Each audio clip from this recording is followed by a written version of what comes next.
Evangelho de Tito, capítulo 1, versículo 1 ao 10.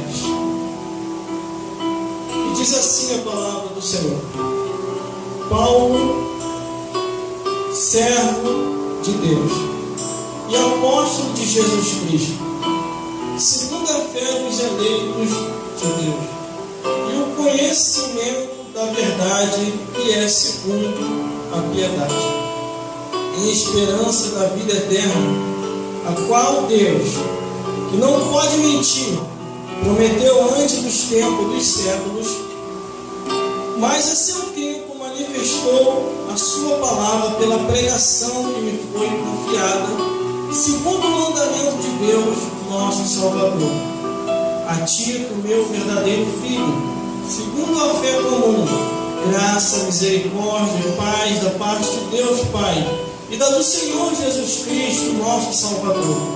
E por esta causa te deixei em Creta, para que pudesse em boa ordem as coisas que ainda restam, e de cidade em cidade estabelecesse presbíteros, como já te mandei, aquele que for irrepreensível, marido de uma mulher, que tenha filhos fiéis, que não possa ser acusado de discussões, nem são desobedientes, porque convém que o bispo seja irrepreensível, como dispenseiro da casa de Deus, não soberbo, nem iracundo, nem dado ao vinho, nem espancador, nem cobiçoso de torpe ganância, mas dado à hospitalidade, amigo do bem, moderado, justo, santo, temperante, retendo firme a palavra, que é conforme a doutrina, para que seja poderoso tanto para demonstrar como a sã doutrina,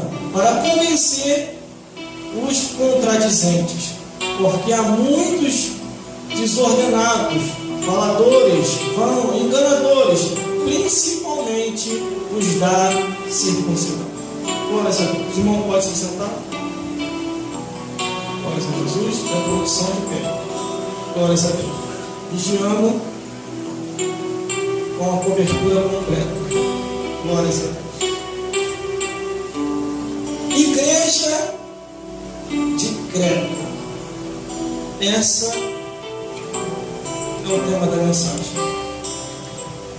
Paulo, muito preocupado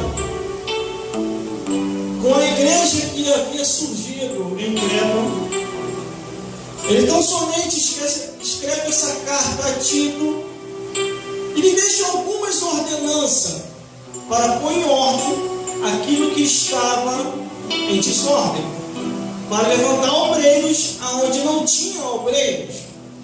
Glórias a Deus. E assim foi sucedido.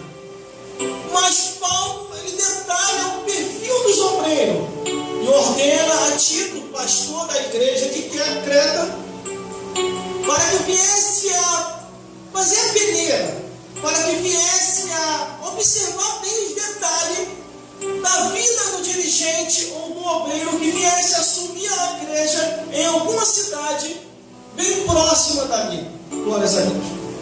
Paulo não somente se apresenta dizendo assim, versículo 1: Paulo, servo de Deus e apóstolo de Jesus Cristo, segundo a fé dos eleitos de Deus e o conhecimento da verdade que é segundo a piedade. Glórias a Deus. Segundo o amor, segundo o entendimento de Deus. Glórias a Deus.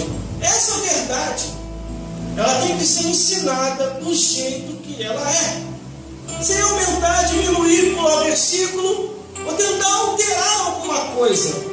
Quando Paulo se apresenta, ele diz: segundo o conhecimento da verdade que é piedade.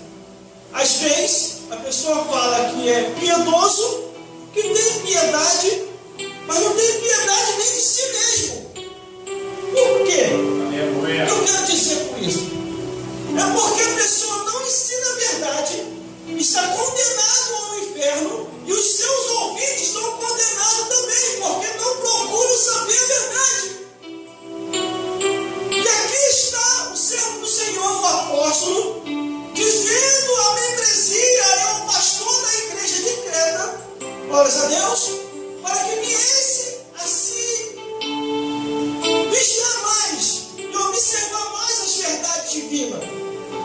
Aqui no versículo 2 ele ainda diz: em esperança da vida eterna, ao qual Deus, que não pode mentir, prometeu antes dos tempos dos séculos. Quer dizer, muitos antes Deus prometeu o que ia fazer, o que está fazendo e o que ainda vai acontecer no mundo. Existem muitas pessoas que são infiéis a Deus. Sabe da verdade, conhece a verdade, conhece a Bíblia de capa a capa, do Gênesis ao Apocalipse, e não ensina a Bíblia como a Bíblia é. Só que aqui está dizendo que Deus não mente. Ele nos dá a esperança da vida eterna, mas para que nós, como diz a Bíblia aqui, venhamos a se manter na vida eterna, devemos continuar na verdade da Bíblia Sagrada. Quando essa carta chega a Tito, ele, como pastor, um dos pastores responsáveis ali na igreja de Creta, ele tinha que passar essa verdade para aquele povo, para a membresia e para os seus obreiros. E no versículo 3 ele diz assim: mas a seu tempo manifestou a sua palavra pela pregação que me foi confiado, segundo o mandamento de Deus, nosso Salvador. Glórias a Deus. Por que eu ainda não mudei? Por que eu ainda não me mudei? Mudar, quer dizer, não estou igual as pessoas lá do mundo, porque Deus não quer assim. Porque essa pregação se impregnou em mim, está na minha alma, está na minha vida. E o dia que eu começar a pregar e não ensinar mais o que está escrito, meu tempo na terra acaba. Deus foi bem claro comigo e com aqueles que conhecem a verdade.